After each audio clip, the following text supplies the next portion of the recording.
든든히 서가는 교회. 사도행전 9장 31절 말씀입니다. 그리하여 온 유대와 갈릴리와 사마리아 교회가 평안하여 든든히 서가고 주를 경외함과 성령의 위로로 진행하여 수가 더 많아지니라. 함께 한번 기도하고 하나님 말씀 보겠습니다. 사랑하는 아버지, 은혜를 감사합니다. 뜨거운 여름 가운데서도 하나님을 향한 열망이 있는 하나님의 백성들에게 오늘 하늘문을 여시고 주님의 음성 들려 주시옵소서. 예수님의 이름으로 기도드렸습니다. 아멘.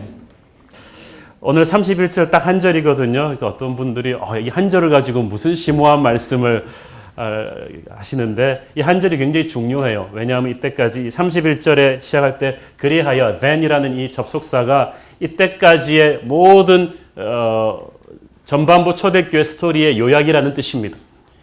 시즌 1을 돌아보는 것과도 같습니다. 사도행전 1장부터 9절까지 예루살렘과 사마리아를 중심으로 해서 펼쳐지는 초대교회 스토리들이 지난 28편의 설교를 통해서 제가 여러분과 함께 나누었습니다. 4월의 회심으로 해서 그래서 지난주 본문을 끝으로 시즌 1이 마무리가 되었고 이제 상반부가 끝났다고 볼 수가 있습니다. 31절은 그래서 이 초대교회 히스토리의 첫 번째 시즌을 돌아보는 그런 역할을 하는데, 그래서 저도 이번 주 설교를 준비하기 위해서 딴 주석 보지 않고 지난 28주의 설교를 쫙 읽었습니다. 자기 설교 원고 자기가 읽는 것도 이게 굉장히 힘듭니다. 쭉 보면서 참 많은 은혜가 있었다는 것을 깨닫게 되었습니다. 예수님의 꿈은 두 가지가 있었습니다. 하나는 십자가고 하나는 교회입니다. 십자가를 통해서 예수님은 우리의 구원을 이루셨고 교회를 통해서 이룬 구원을 또 땅끝으로 가져가기를 원하셨습니다. 위대한 교회를 세우기 위해서 주님께서는 제자들에게 예루살렘에 가서 기도하라고 하셨습니다.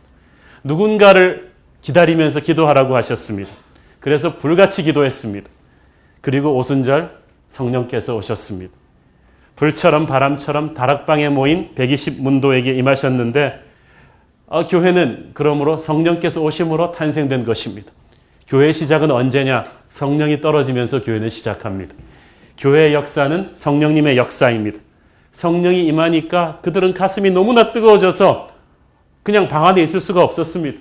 그래서 막 밖으로 뛰어나와서 예수님을 전하기 시작했는데 가만 보니까 자기가 다른 나라 말로 얘기하고 있는 거예요. 외국의 방언으로 성령의 놀라운 큰일을 말하기 시작하면서 초대교회는 그렇게 사고처럼 우연처럼 폭풍처럼 터져버렸습니다. 이 성령이 임해서 탄생한 초대교회에서는 날마다 성령의 능력이 폭발했습니다. 47년 된 안진뱅이가 일어나는 것은 시작에 불과했고 수많은 병자들이 치유를 받았습니다. 귀신이 떠나가며 묶인 영이 쫓겨나가고 병마가 떠나고 사마리아 제일 가는 주술사 시몬도 빌립 집사와 함께하는 성령님의 임재를 한번 딱 보고는 무릎 탁 꿇어버렸습니다. 하나님의 나라는 말에 있지 않고 능력에 있다고 했습니다. 살아있는 교회는 달라요. 맥없는 이론이나 지루한 종교의식이 아닌 살아 역사하는 하나님의 능력이 오늘도 폭발하는 것이 바로 교회인 것입니다.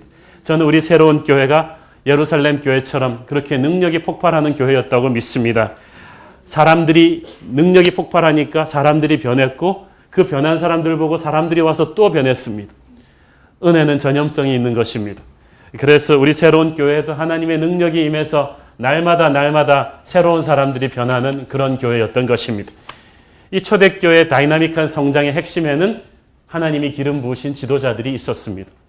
베드로는 굉장히 겁쟁이였고 비겁했지만 이 베드로가 성령 받고 나니까 슈퍼맨이 되어버렸어요. 하나님의 슈퍼맨이 되어버렸습니다.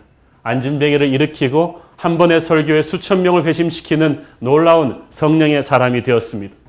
평신도 집사 스테반의 설교가 그 예루살렘의 쟁쟁한 종교 지도자들을 부들부들 떨게 만들었으며 빌립 집사의 사마리아 사역은 그 도시 전체의 색깔을 바꾸어 놓았습니다. 우리 새로운 교회 성도들이 가는 곳마다 존재하는 곳마다 그 도시의 색깔이 바뀌기를 바랍니다. 저는 우리가 존재함으로 인해서 서울 시내의 색깔이 바뀌기를 바랍니다. 어둡고 우울하고 답답하던 색깔이 하나님의 깨끗하고 아름다운 색깔로 바뀌기를 우리는 꿈꾸고 있는 것입니다. 가장 무서운 핍박자 사울도 성령님께서 한번 손대시니까 너무나 파워풀한 이 글로벌 사역의 핵심 인물이 되는 것입니다. 하나님은 지금도 가장 약하고 가장 악하고 가장 평범했던 사람들을 완전히 뒤집으셔서 놀랍게 사용하시는 것입니다. 저와 여러분도 사울이 바울 되듯이 그렇게 변화받아 주님의 쓰임받게 되기를 축원합니다. 하지만 초대교회는 성장하는 것만큼 많은 핍박과 환난을 겪어야만 했습니다. 베드로를 비롯한 사도들은 집에 사는 게 반이면 감옥에 사는 게 반이었습니다. 툭하면 갇혔고 재판당했고 매를 맞았습니다. 스데반의 순교 이후로는 지도자들뿐 아니라 전 성도들이 다 핍박받았습니다. 곳곳으로 흩어졌습니다. 핍박자 사울도 회심 후에는 도리어 자기가 핍박당하는 것을 체험하게 됩니다. 하지만 핍박이 부정적인 것만은 아니었습니다. 핍박과 환난을 통해서 모든 성도들이 불같은 기도의 용사로 거듭났습니다. 사람이 잘 나갈 때는 그렇게 간절하게 기도하지 않아요. 절박하니까 기도하는 거예요. 저는 여러분이 모두 뜨거운 기도의 용사로 거듭나기를 바랍니다. 핍박 받으니까 흩어졌어요. 핍박 받으니까 전도했어요.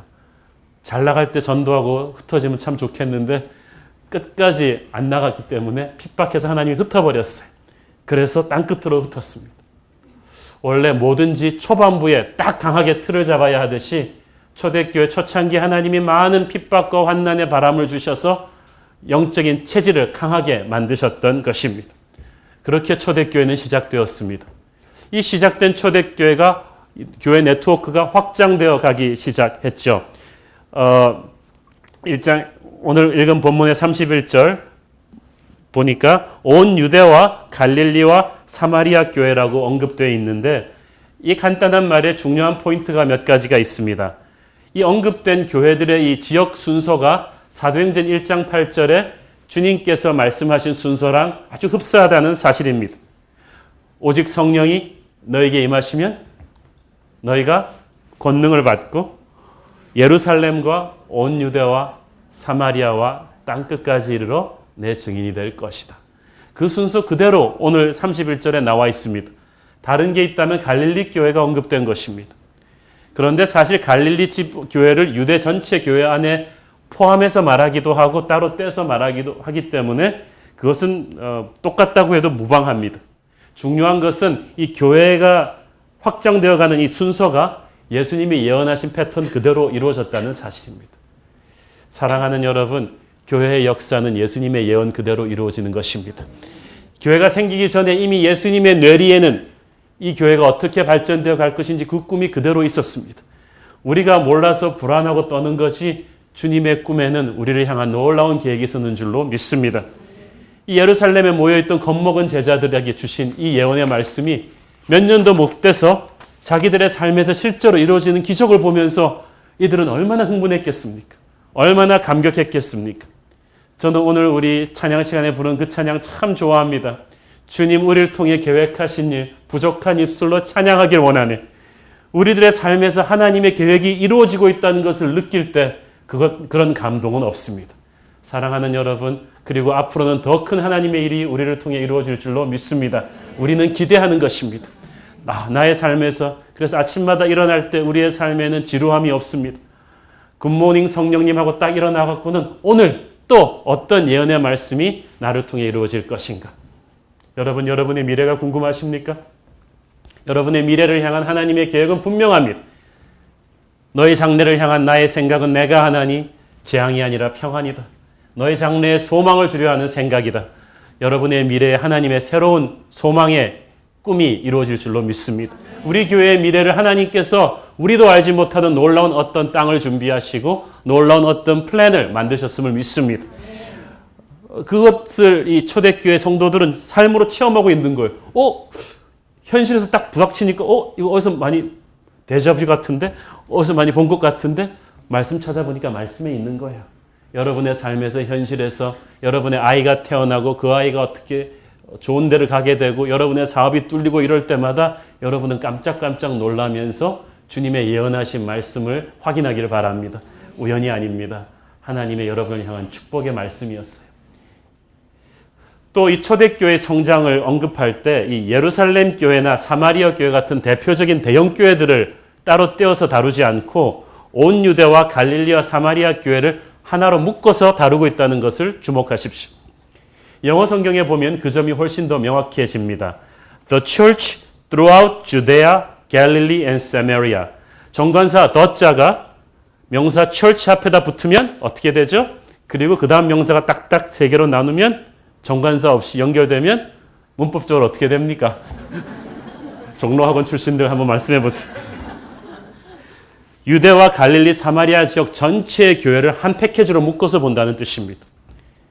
그러니까 교회가 초대교회가 성장한다고 할 때는요, 다 같이 일어나는 거예요. 사마리아 교회는 확 살아나는데 한쪽이 확 죽고 이런 게 없이 서로가 interdependent, 서로에게 의지하면서 올라가는 것입니다. 그것이 주님의 마음입니다. 주님은 한쪽이 한 자씩 잘 되고 한 자씩 못 되는 거 가슴 아파하십니다. 그래서 우리가 부흥할 때 각자 한 몸이라는 것을 잊지 말아야만 합니다. 성장할 때 우리는 함께 성장하는 것입니다. 에베소서 2장 21절 22절 보십시오.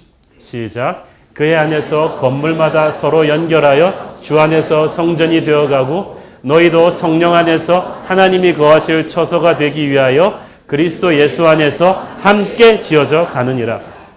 자, 너희가 서로 연결해서 성전이 되어가고 함께 지어져 가느니라. 이 말이 굉장히 중요합니다. 성장하는 데 있어서 서로가 서로의 성장에 있어서 결정적으로 중요한 요소라는 거예요. 자, 하나님께서 이 시간에, 같은 시간에 여러분을 한 곳으로 모아주신 것은 서로가 서로의 영적인 발전에 도움이 되라는 뜻입니다. 그러니까 여러분 옆에 사람이 여러분보다 나이가 어리고 뭐 영적으로 신앙 연륜이 짧고 그렇다 할지라도 함부로 무시하면 안 돼요. 그 사람을 통해서 하나님이 주시고자 하는 영적인 레슨이 있어요. 그것을 여러분이 겸손하고 유연한 마음으로 있으면 다 빨아먹고 성장하게 될 거예요. 교회와 교회도 서로가 연결해서 함께 성장해야 합니다. 저는 항상 국내외의 좋은 목회자들로부터 그들의 설교를 인터넷으로 보거나 그들의 책을 보고 많은 영향을 받고 있습니다. 여러분도 그렇겠을 거예요. 또 거꾸로 우리 새로운 교회 홈페이지나 책을 통해서도 좋은 영향력이 밖으로 흘러나가죠. 저는 그래서 단순히 우리 교회의 성장이 우리 교회 힘만이라고 믿지 않습니다. 우리를 그동안 가르쳐 주었던 또 많은 교회들의 도움이 있었을 것이고 앞으로 또 우리 새로운 교회 부흥도 침체되어 있는 많은 다른 한국 교회의 새로운 활력소가 되어줄 것을 믿습니다. 우리는 그래서 서로 함께 가는 거예요. 온 유대와 갈릴리와 사마리아 교회가 함께 성장하는 곳이다. 세 번째로 교회는 평안해야 합니다. Enjoy the time of peace. 이 교회가 평안하다는 말을 그냥 얼핏 읽으면 아무 느낌이 안 들지만 여러분이 평안하지 못한 교회를 한 번이라도 다녀본 경험이 있다면 이 말이 얼마나 눈물나게 감동적인 말인 줄 아실 것입니다. 저희 교회도 제가 새가족 분들한테 얘기를 들어보면 참 힘든 교회에서 오신 분들 스토리를 들어보면 참 눈물이 납니다. 얼마나 싸우는지 매주일 소원이 교회 한 번 안 싸우는 평안함을 체험해 보는 것이었다고 합니다.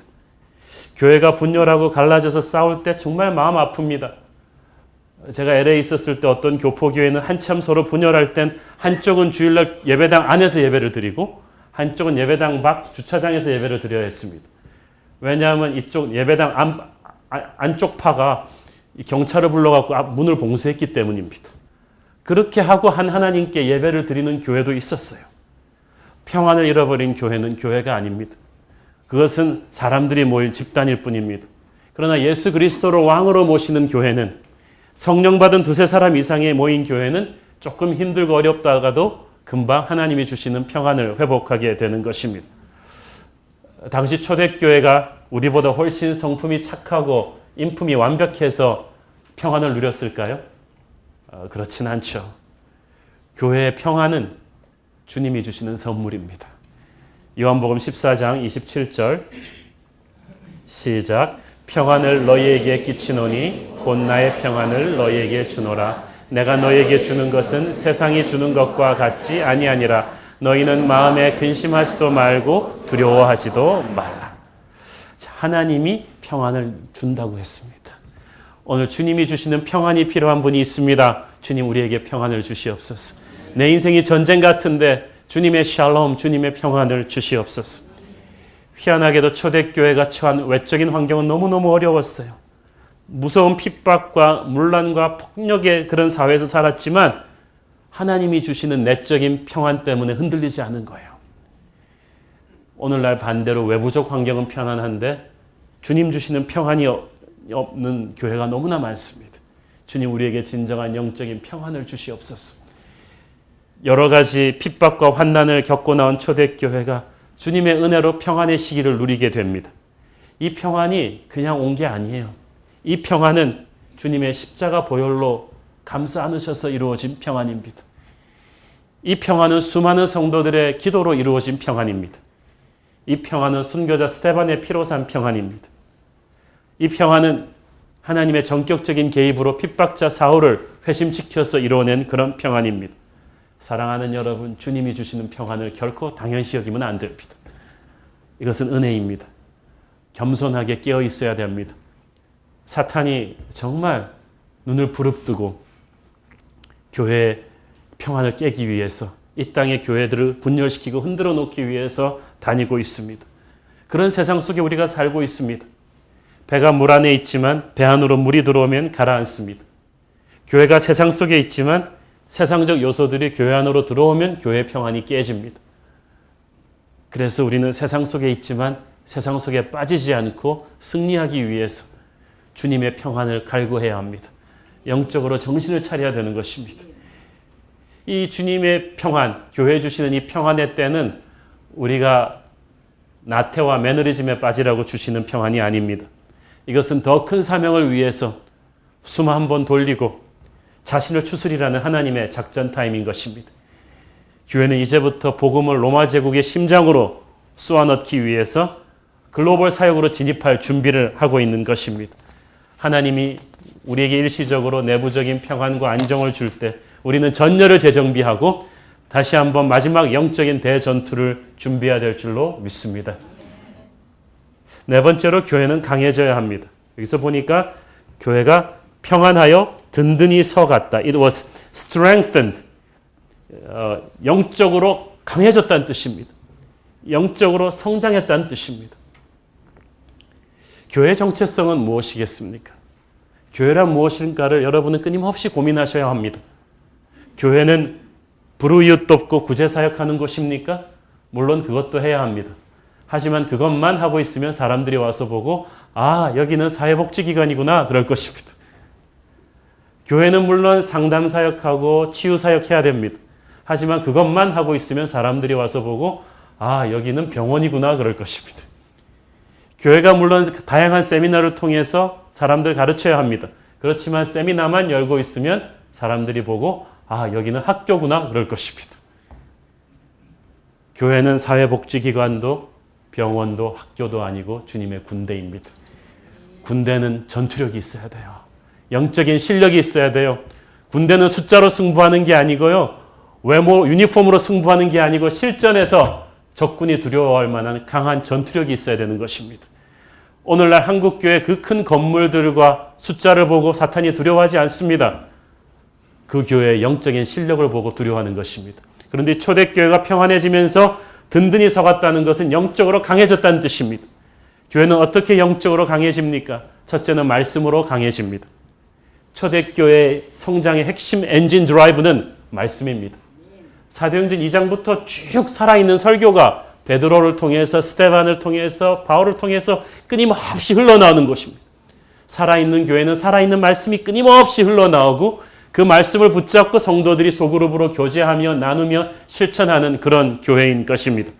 말씀을 듣고 실천하는 일을 계속 반복하면 저도 모르는 사이에 여러분의 영적인 근육이 강해질 줄로 믿습니다. 이 교회는 말씀 충만한 교회인 줄로 믿습니다. 두 번째는 기도로 강해지는 것입니다.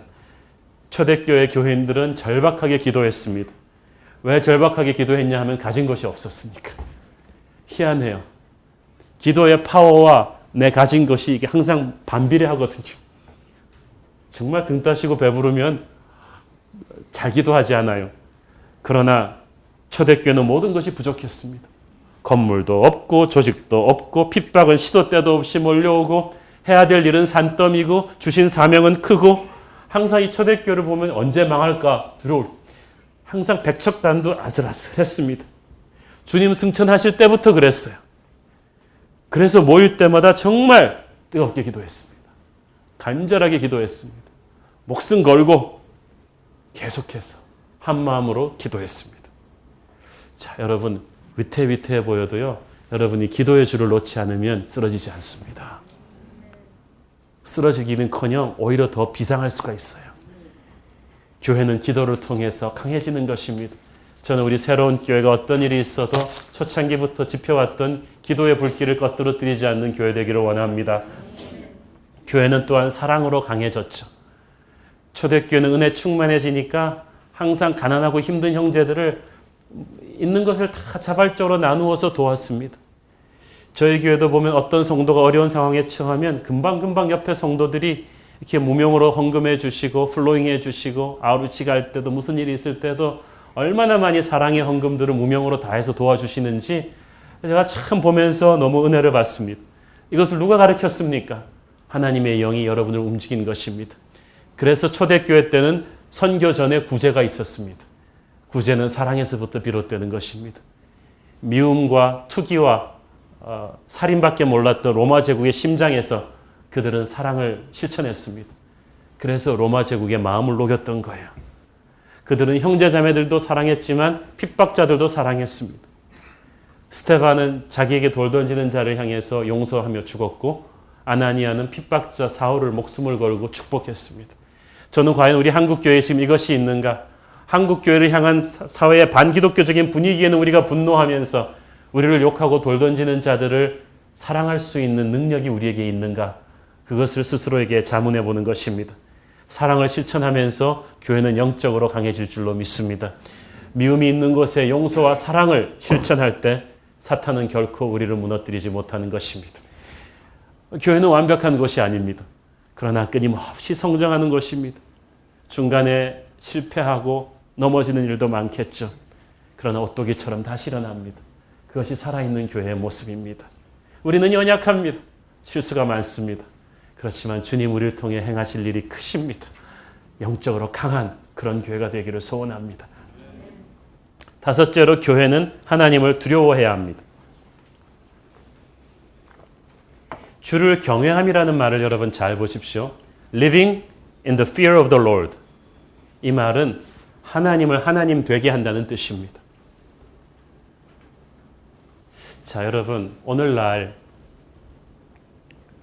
교회의 위기는 뭐냐 하면 하나님을 믿긴 믿는데 사람들이 하나님을 너무 함부로 대하는 것입니다. 하나님이 우리를 자녀 삼아주시고 우리를 친구 삼아주시고 은혜로 대해주신다고 해서 하나님을 함부로 대한단 말이에요. 하나님과 맞먹으려 한다는 거예요. 하나님을 사용하려고 합니다. 하나님은 우리가 알라딘 램프의 하인처럼 그렇게 우리 쓰고 싶은 때 쓰고 버리고 싶을 때 버리는 그런 분들이 아닙니다. 그런데 너무나 많은 크리스천들이 하나님을 자기 하인 취급하듯이 합니다. 비서 취급하듯이 합니다. 그러나 하나님은 그런 분이 아닙니다. 하나님은 이 천지를 창조하시고 다스리는 분이십니다. 그분은 모든 이름 위에 뛰어난 이름이며 우리의 찬송과 존귀와 영광과 능력을 받기에 합당하신 그런 분인 것입니다. 교회가 부흥을 체험하고 기적을 체험하고 즐겁고 신난다고 해서 믿음이 경박해지면 안 됩니다. 예배가 쇼가 되면 안 되고 헌신이 눈가림만 하는 그런 형식적인 것이 되면 안 됩니다. 예배와 헌신은 드리는 것으로 끝난 게 아니고요. 하나님이 받으셔야 완성되는 것입니다. 여러분이 예배를 드려도 거짓된 예배를 드리면 주님이 받지 않으세요. 주님이 받지 않는 예배는 정말 슬픈 것입니다. 헌신도 헌금도 마찬가지예요. 거짓된 예배, 거짓된 헌신은 하나님을 우습게 여기기 때문에 나오는 것입니다. 그렇게 될 때 하나님이 얼마나 분노하시는지를 초대교회는 아나니아와 삽비라 사건을 통해서 배웠습니다. 아나니아와 삽비라가 교회 안 다니는 사람이 아니에요. 헌금 많이 한 사람이에요. 헌금 많이 하다가 죽었어요. 거짓된 마음으로 헌금하다가 죽은 거예요. 하나님은 사랑이시지만 또한 하나님은 거룩이라는 것을 초대교회는 그때 뼈저리게 깨닫게 되는 것입니다. 그래서 우리가 하나님을 하나님으로 인정하라는 것은 경직되라는 것이 아닙니다. 율법주의가 되라는 것이 아닙니다. 그분에게 합당한 영광을 돌려드리라는 것입니다. 그분을 우리 삶의 보좌에 제대로 앉혀드리라는 것입니다. 하나님을 하나님으로 제대로 인정하고 경외하기 시작하면 교회가 달라져요. 새로운 부흥이 몰려옵니다. 아나니아와 삽비라 사건이 있고 나서 거짓된 신자들이 다 떠났어요. 영적 신앙의 거품이 싹 빠져버렸어요. 그리고 나서는 하나님의 절대적인 우선순위가 되셨습니다. 나의 온전한 열정과 찬송과 집중된 예배를 받기에 합당하신 그분으로 딱 되셨어요. 그 다음부터 하나님을 향해서 뭘 드리는 게 아깝지가 않아요. 그러고 나니까 초대교회는 새로운 부흥을 체험하는 것입니다. 저는 우리 교회가 하나님을 하나님 되게 높여드리는 그런 교회가 되기를 원합니다. 하나님의 거룩이 가득한 교회가 되기를 원합니다. 그분에게 합당한 영광을 돌려드리는 그런 교회가 되기를 원합니다. 여섯째로 교회는 성령의 위로로 지탱하는 것입니다. Encouraged by the Holy Spirit. 초대교회가 많은 어려움 속에서도 쭉쭉 성장해 갈 수 있었던 것은 성령께서 붙들고 가셨기 때문입니다. 여기서 성령께서 위로해 주신다는 말은 첫째로 성령께서 격려해 주신다는 뜻입니다. 사실 초대교회 교인들은 참 힘들었습니다.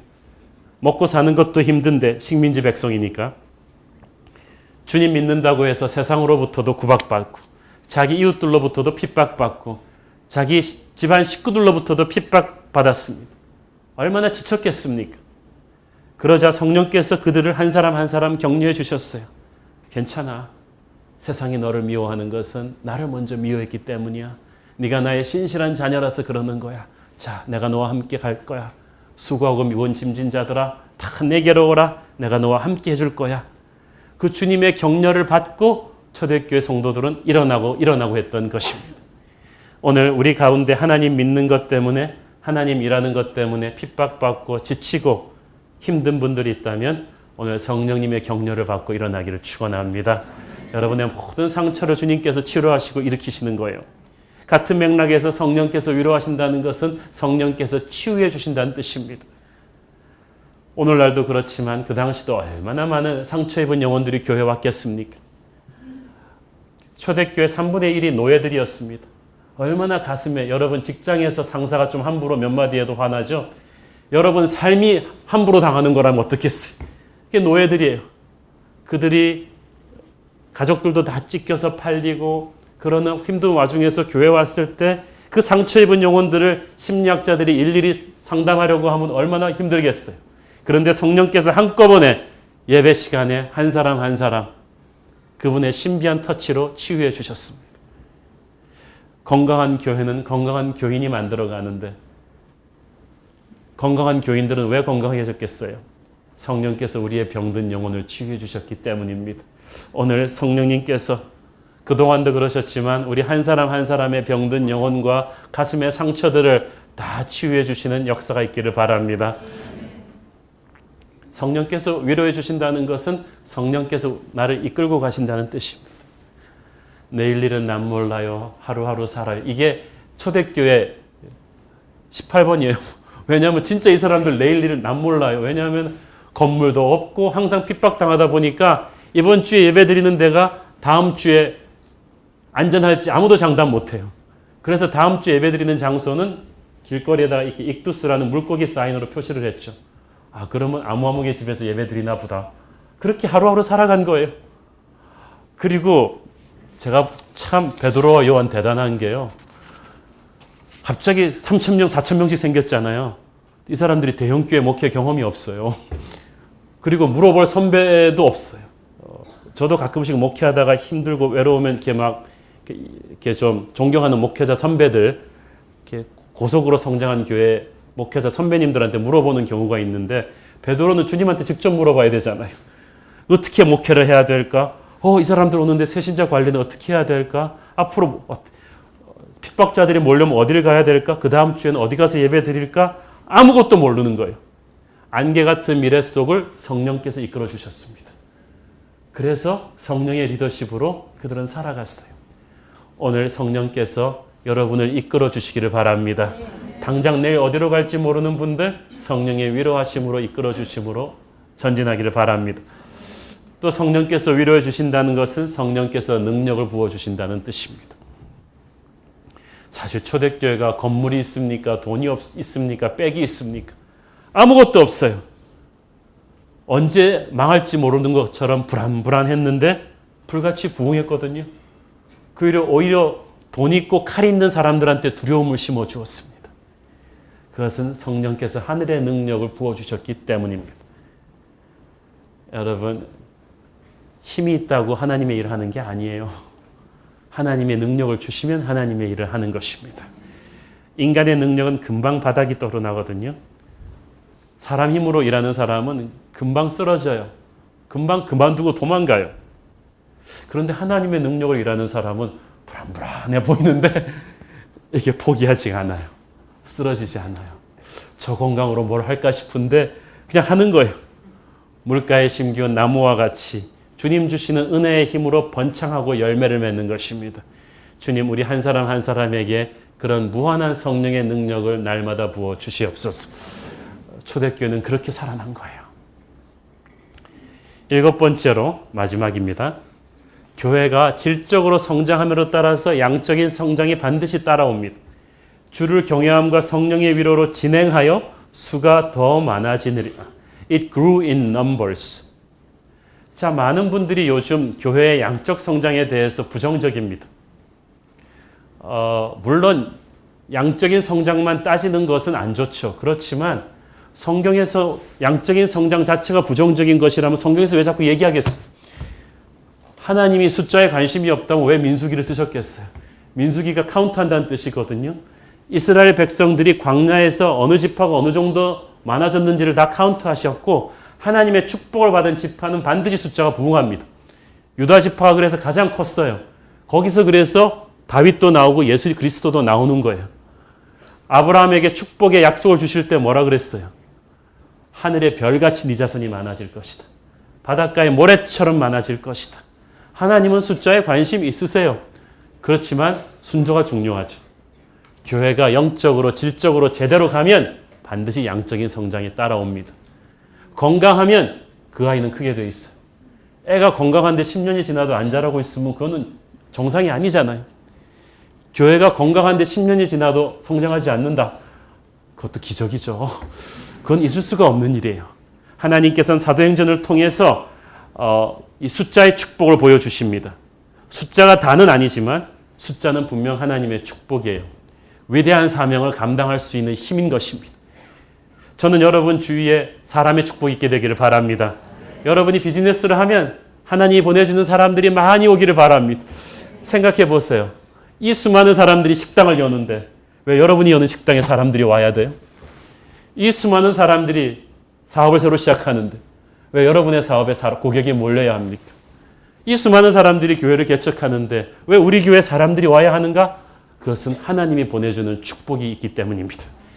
저는 여러분 주위에 사람들이 몰려들길 바라고 여러분의 자녀들의 주위에 어디를 가든지 사람이 붙기를 바랍니다. 좋은 친구가 붙고 좋은 스승이 붙고 좋은 손님이 붙고 하나님의 사람에게는 하나님이 보내주는 축복의 백성들이 끊임없이 몰려오는 거예요. 그러므로 저는 부끄러움 없이 꺼리낌 없이 항상 선포하는 것은 주님 우리 새로운 교회 하나님의 백성들을 구름대처럼 보내주십시오. 하나님이 준비한 사람들을 보내주십시오.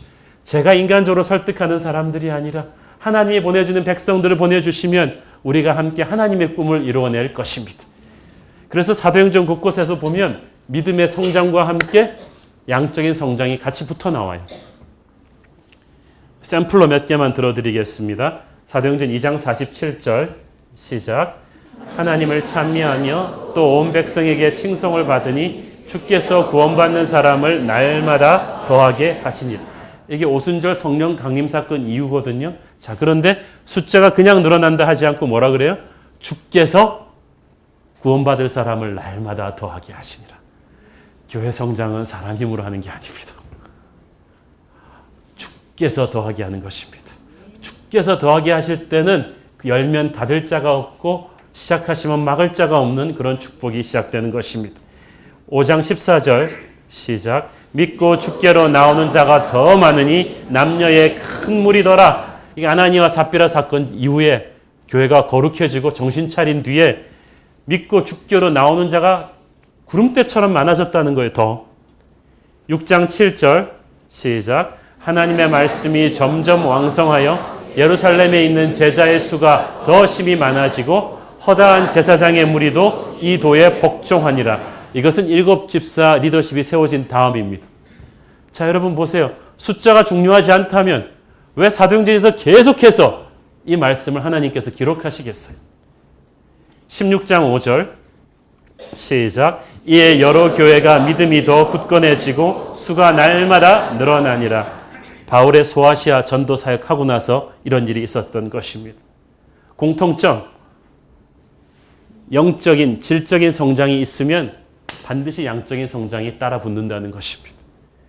교회가 영적으로 건강해지면, 단단해지면 부흥은 자연스럽게 된다는 거예요. 아니, 음식점에 음식이 맛있는데 몰려드는 고객을 어찌 막겠어요? 제가 한번 마트에 밥 먹으러 갔다가 같은 점심시간인데 사람 없는 데가 있어서 글로 싹 들어가려 하다가 본능적으로 옆집을 쫙 보니까 옆집은 그냥 복도에 이렇게 막 앉아서 기다리는 거예요. 불편해요. 근데 제 생각에 그러니까 여기 텅 빈 집은 주인도 그냥 반성을 하고 나를 기다리고 있고 그런데 좀 찝찝하잖아요. 거기가. 저희가 왜 사람이 없지? 그러면서 왜 저 사람들은, 이 바쁜 사람들이 저기 줄을 쫙 서서 기다리고 있을까? 그래서 저도 거기서 줄 서서 기다려서 이제 먹었는데 그 보니까 진짜 음식이 맛있어요. 기다린 보람이 있도록 맛있더라고요. 그때 깨달았어요. 질적으로 성장하면 반드시 양적으로는 오는구나. 하나님께서 은혜를 충만하게 채워주시면 말씀이 살아있고 성령이 역사하고 기적이 있고 사랑의 교제가 있고 거룩한 감동이 있는 교회가 된다면 하나님의 백성들이 구름대처럼 오는 것을 누가 막겠습니까? 이것이 건강한 교회의 모습입니다. 그래서 우리는 기도하는 것입니다. 주님, 우리 새로운 교회가 이런 아름다운 성장을 하게 하여 주시옵소서. 제대로 된 질적인 성장을 통해서 양적으로 성장하게 하여 주시고 어떠한 핍박과 환난 속에서도 더욱 오뚜기처럼 벌떡벌떡 일어서는 그런 놀라운 교회 되게 하여 주시옵소서. 주님, 우리는 더 큰 부흥을 하나님께서 어떤 방향으로 부어주실지 모르지만 주님, 우리를 통해 예비하신 그 놀라운 일들을 우리 부족한 입술로는 찬양할 수밖에 없지만 주님, 행하여 주시옵소서. 주님, 우리를 사용하여 주시옵소서. 그것이 저와 여러분의 기도 제목이기를 바랍니다. 기도하겠습니다. 사랑하는 아버지, 은혜를 감사합니다. 예루살렘 교회 처음 12제자들처럼 우리는 겁 많고 부족한 사람들이었는데 주님의 그 크신 은혜로 이런 아름다운 부흥을 하면서 1년 10개월 만에 여기까지 왔습니다. 하나님, 더 큰 은혜를 사모합니다. 주님, 우리가 더욱 겸손히 주님 앞에 영적으로 건강해지기를 원합니다. 말씀으로, 기도로, 사랑으로 단단해지기를 원합니다. 그래서 주님 부어주시는 부흥의 축복을 받을 만한 그릇 되게 하여 주시옵소서. 예수님의 이름으로 감사기도 드렸습니다. 아멘.